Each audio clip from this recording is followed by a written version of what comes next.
The thing about diagnosing ADHD and autism is that the diagnostic criteria, the research for the diagnostic criteria was primarily done on boys and primarily on white boys. So when it comes to diagnosing women, AFAB people, and people who are not white, the way that it actually shows up in us oftentimes gets missed. So instead of being diagnosed, we got called sensitive or dramatic or anxious or just told that we were fine and we were blowing things out of proportion. In this video, I'm just going to take you through a few of the signs that got overlooked when I was growing up, both as a kid and as an adult. If you see yourself in a few of these, just know you're in good company. And as always, I'm speaking from my experience and from the experience of people close to me. I am not a medical professional, nor am I a mental health professional.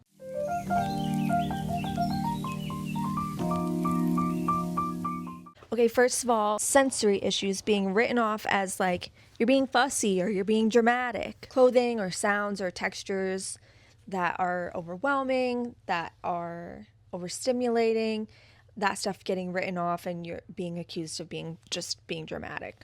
My mom loves to tell the story about how when I was a kid, it took forever to get my socks on because the seam across the top of my toes had to be just right. Otherwise, I would take them off and we would have to try again. This was written off as me being high maintenance, fussy, dramatic. When in reality, it was a sensory issue that should have clued people in. Hey, maybe there's something else going on here. Number 2 goes hand in hand. It's emotional intensity. And emotional intensity specifically being labeled as too much or being oversensitive. These things being framed as a personality flaw that needs to be overcome or corrected. Particularly negative emotions, especially in women who are already told that we're too emotional. If you have a reaction to something that might seem a little outsized depending on the situation, we're frequently called too much. Emotional intensity can be a sign of autism. It can be a sign of autism in women, and if it's just written off as being too much or oversensitive and it's not looked into any further. Number 3 is masking so well that it looked like coping. So passing as fine while it actually costs enormous energy underneath, which is like, this is the master sign that all of the other ones sit under. So like if you're at work and you're interacting and you are really good at seeming fine at work, but then you come home and you are exhausted and you're flat on the couch and you have no energy left for anything else because you were masking all day at work, alarm bells should be ringing not just for you but for the people in your life. Another one that kind of makes me laugh, or would make me laugh if it weren't so upsetting, is intense interests that actually just read as acceptable girl interests. So hyperfixations on certain book series, on certain animals, a fictional world. And these hyperfixations dismissed as normal enthusiasm rather than being recognized as ADHD or autistic hyperfocuses or special interests. When a boy is extremely interested in dinosaurs or extremely interested in trains to the point of hyperfixation, we have red flags raising all over the place. People saying that kid needs to be tested for autism, that kid needs to be assessed. When a girl is interested in horses to the point of hyperfixation, she's a horse girl. And that's funny. I was a horse girl. I'm still a horse girl. Unfortunately, in my early 20s, I developed a really severe hay allergy, so I can't physically be near horses anymore. But I had a deep and abiding love of horses and interest in horse breeds. I had a collection of toy horses that I played with obsessively and also lined up in order of size. And rather than any of these things ringing bells for the adults in my life that maybe I need to be assessed for autism, I was called a horse girl. Another one is being the gifted or the sensitive kid rather than the disruptive one. So internalizing the struggles instead of acting out. So nothing actually gets flagged because you're high achieving.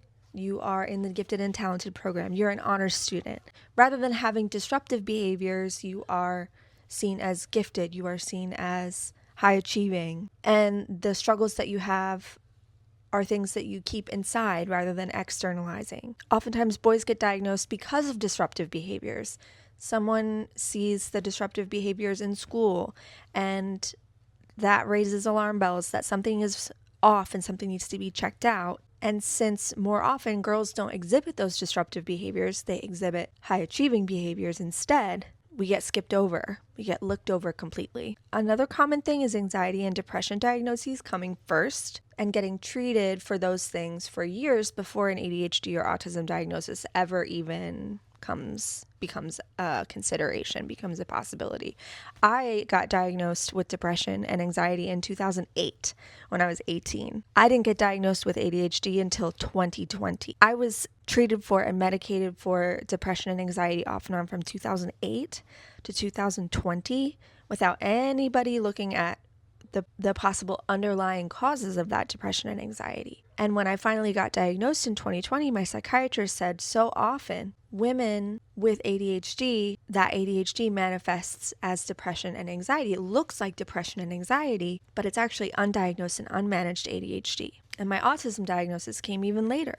Another thing that gets missed is how social skills often look fine, but that's because they're studied. So we learn people by observing them, and we script our interactions rather than acting on instinct. So the difficulty that we have in social situations is often invisible. It doesn't get noticed because we're good at masking. We're good at observing what other people are doing and how they're interacting, and then replicating those things in order to seem normal. And along with that, people pleasing and fawning become our natural stress responses. You've heard of fight or flight. There's actually more responses to stress and to threat than just fight or flight. There's fight, flight, fawn, and freeze. And autistic women especially tend to fawn. We tend to accommodate everyone. We struggle to say no. We are constantly reading every room. We're reading everyone's faces to try to figure out whether we are safe in that situation. And all of this is seen, all of this is coded as being nice. We're just seen as being nice rather than seeing it as our nervous system managing threat. This is also one of the reasons why autistic women have such high rates of being sexually assaulted, because we tend to mask things as okay to try to make it okay, even when it's really not okay. My collar has been tucked in this entire time. So where autistic boys and men, the stress response might be fight, or it might be freeze, as in shut down. In autistic women, that stress response tends to be fawn. We tend to take on the role of the people pleaser in order to make everything okay. Another thing that gets overlooked is perfectionism and overachieving, masking executive dysfunction. We are holding it together through sheer effort and control, so the struggle doesn't show until it collapses. In my life, I remember being in school and doing really, really well at school. I was an honors student. I had a really high GPA. I was an international baccalaureate. And then I would come home and I would cry every single day. Doing my homework, just decompressing from the day, I would cry every day. I seemed to the world like I was doing really well, like I was an overachiever, like I was a perfectionist. And I would be in tatters in private because I was masked. That was just me masking so hard. Another really common pattern that I have seen a lot online is getting a diagnosis after your child gets diagnosed. There's this pattern of like recognizing yourself in your kid's assessment process where you see the questions that they're being asked and you see the things that they're being asked to do to assess whether they are autistic or not. And you're going, wait a minute.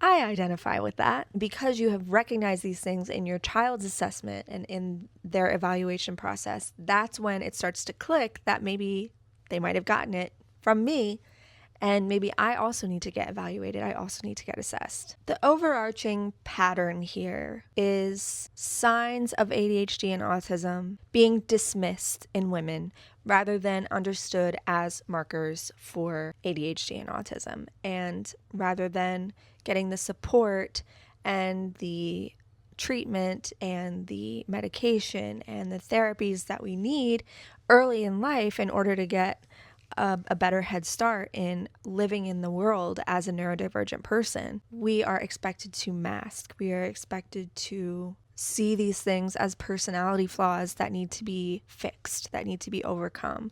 We are called too much, or conversely called not enough, or we are told that we're being dramatic or oversensitive, when in reality, we need support, we need accommodation, we need the pressure to be perfect removed. Anyway, if you are watching this and you're adding it all up about yourself, I just want you to know that it's so common. And recognizing these things in retrospect, recognizing these things after the fact, is often how late diagnosis begins. Again, nothing here is a diagnosis. It's the pattern that a lot of us share and never had named. We never had a name for it. We never had a label for it. And so many of us spent so much of our lives feeling like everyone else got it and we didn't get it. Like there was something that everyone else just understood innately that we didn't get the gene for. I am happy to say that the research is starting to catch up, that there's research being done now on girls, on AFAB people, on women, to see how ADHD and autism manifest in different ways than they do in men and boys, which are, again, where that diagnostic criteria come from. If you are somewhere in the figuring it out stage, or if you are coming off of a diagnosis and you're starting to look back on your life and recognize some of these things, I would love to hear in the comments what got missed for you. What should have been the dead giveaway? Were you a horse girl? Were you a Nancy Drew girl? Were you an American Girl doll girl? Just tell me your story in the comments. I would love to hear. Thanks for watching, and I'll see you in the next one.